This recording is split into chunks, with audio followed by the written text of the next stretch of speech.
नमस्कार साथियों, हिंदी विद के डी शर्मा ऑनलाइन प्लेटफॉर्म में आपका फिर से बहुत बहुत स्वागत है। अभी हमने विकारी शब्द भेदों में 4 शब्द भेदों को क्लियर किया था, जिसमें संज्ञा, सर्वनाम, विशेषण और क्रिया। उसी क्रम में अब हम अविकारी शब्द भेदों को पढ़ेंगे, जिसमें आज का हमारा सबसे पहला है क्रिया विशेषण। उम्मीद करता हूँ कि आपने चारों विकारी शब्द भेदों को पढ़ा होगा, अध्ययन किया होगा और साथ के साथ अपना नोट्स भी तैयार किया होगा।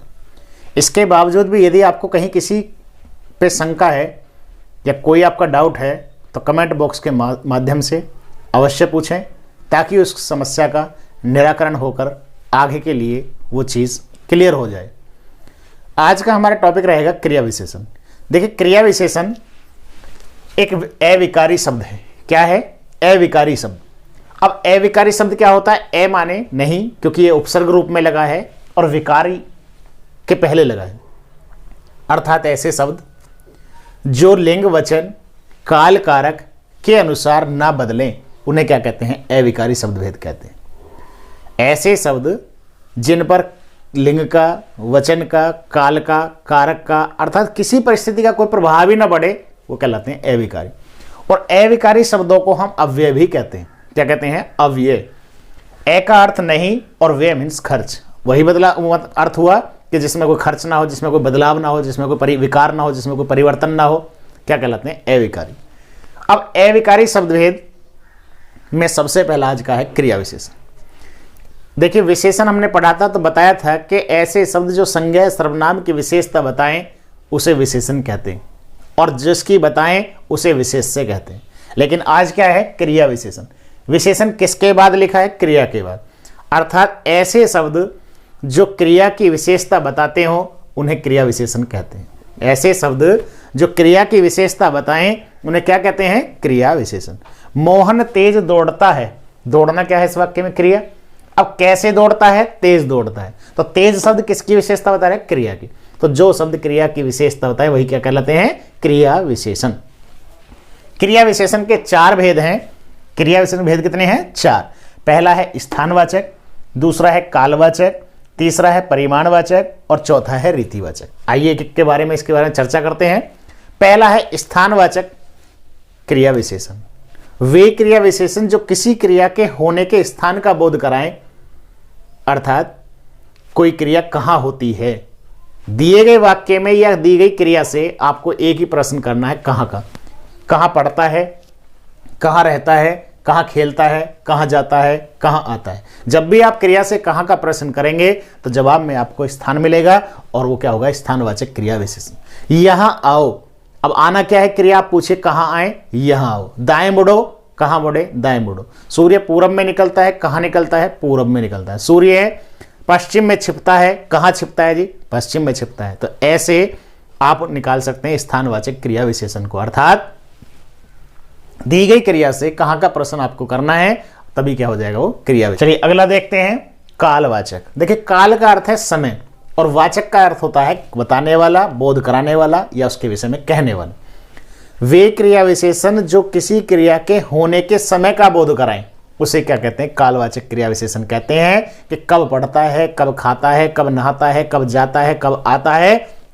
दिए गए वाक्य में क्रिया से या दी गई क्रिया शब्द से कहां का प्रश्न पूछिए, कब का प्रश्न पूछेंगे तो उत्तर में जब भी मिलेगा क्या मिलेगा? काल। वह प्रतिदिन पढ़ता है। क्रिया से पूछिए कब पढ़ता है? प्रतिदिन। वह आज आएगा। कब आएगा? तो आज आएगा। वह कल नहीं आया। कब नहीं आया?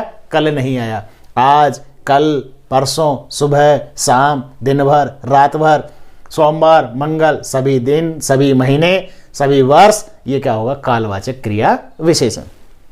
अगला है परिमाणवाचक क्रिया विशेषण। वे क्रिया विशेषण जो किसी क्रिया के होने की माप, तोल, मात्रा या परिमाण का बोध कराते हो उसे क्या कहते हैं? परिमाणवाचक क्रिया विशेषण। कुछ नहीं करना है, बस एक ही पॉइंट याद रखना है आपको। बस क्रिया से कितना, कितनी, कितने का प्रश्न कीजिए, उत्तर में जो मिलेगा तो क्या मिलेगा, परिमाणवाचक क्रिया विशेषण।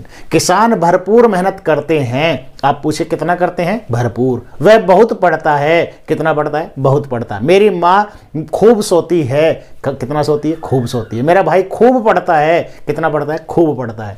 तो ये क्या हुआ, परिमाणवाचक क्रिया विशेषण।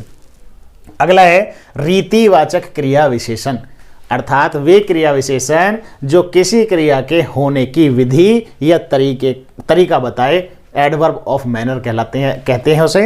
अर्थात वे शब्द जो किसी क्रिया के होने का तरीका बताए, कैसे पढ़ता है, कैसे चलता है, कैसे लिखता है, कैसे बोलता है, कैसे आता है, कैसे जाता है। तो कैसे का प्रश्न क्रिया से यदि आप करेंगे तो उत्तर में क्या मिलेगा, रीतिवाचक क्रिया विशेषण। वह धीरे धीरे पढ़ता है, कैसे पढ़ता है, धीरे धीरे। वह जोर जोर से बोलता है, कैसे बोलता है, जोर जोर से। एक बार परीक्षा में क्वेश्चन पूछा था कि हवा मंद मंद बह रही है, दिए गए वाक्य में मंद मंद शब्द है, संज्ञा, सर्वनाम, विशेषण, अव्यय। तो वो क्या है, अव्यय है, क्योंकि धीरे धीरे जो है या मंद मंद शब्द क्या है, क्रिया विशेषण है, और क्रिया विशेषण अविकारी है, और अविकारी को ही क्या कहते हैं, अव्यय भी कहते हैं। तो इस प्रकार से आपका ये बहुत छोटा सा टॉपिक है, लेकिन इससे 1 से 2 प्रश्न अवश्य आपकी प्रतियोगी परीक्षाओं में बनते हैं और आगे भी बनते रहेंगे। तो इसमें आपने क्रिया विशेषण को जाना कि जो शब्द क्रिया की विशेषता बताए वह क्रिया विशेषण होता है, जिसके 4 भेद होते हैं।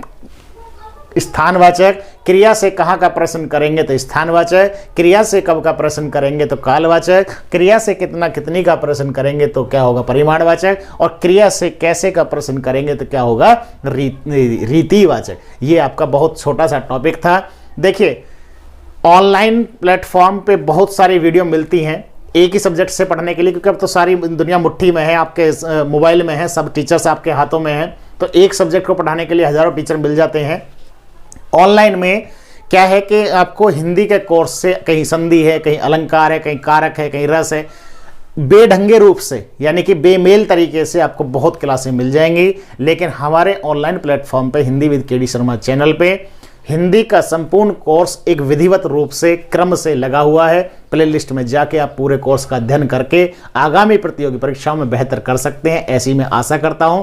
और देखिए, मेरा बस सिर्फ करके दिखाने में ही विश्वास है, ज़्यादा कहने में विश्वास नहीं है, ज़्यादा डेकोरेशन में विश्वास नहीं है। जितने साधन हैं सीमित, उन्हीं में बहुत कुछ अच्छा करने का मेरा प्रयास रहता है। और ये निश्चित है ऑफलाइन में बहुत अच्छा रिजल्ट रहता है, 100% क्वेश्चन लगते हैं। और इसी प्रकार से यदि इसी कोर्स को आप ऑनलाइन को पूरा ध्यानपूर्वक पढ़ते हैं, अध्ययन करते हैं, नोट्स बनाते हैं साथ के साथ, तो निश्चित तौर से परीक्षा में कोई भी क्वेश्चन आपका हिंदी से संबंधित, ये निःशुल्क है, मेहनत कीजिए।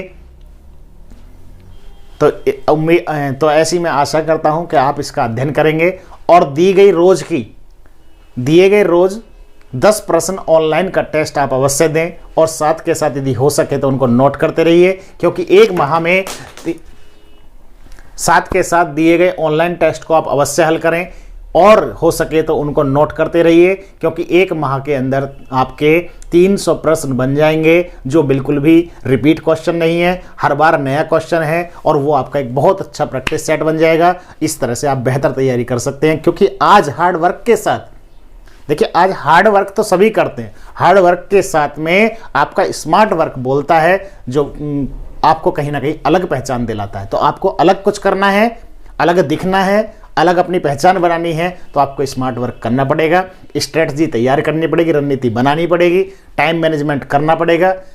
तो उम्मीद करता हूं कि आपको यह,